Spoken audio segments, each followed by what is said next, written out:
yung ating harvest for today. Ayan. Ang ating malunggay.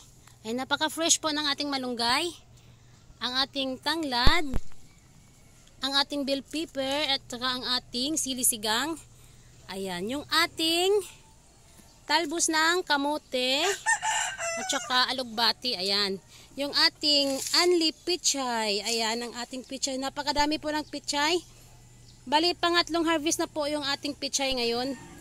Ayan, look at that. Wow. Ang daming pichay. Napaka-fresh po ng pichay natin.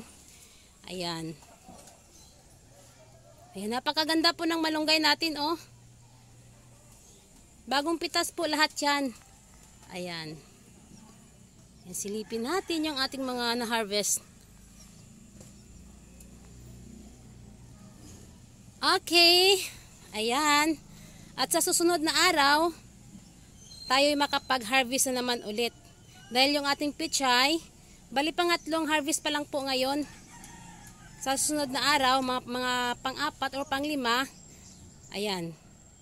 Ganyan po ka ganda ang ating mga pichay. Napaka-taba po nila. Okay, thank you sa inyong lahat. Sa walang sawang panonood sa aking mga vlog, please subscribe my channel. And thy name's Rooftop Garden. Bye!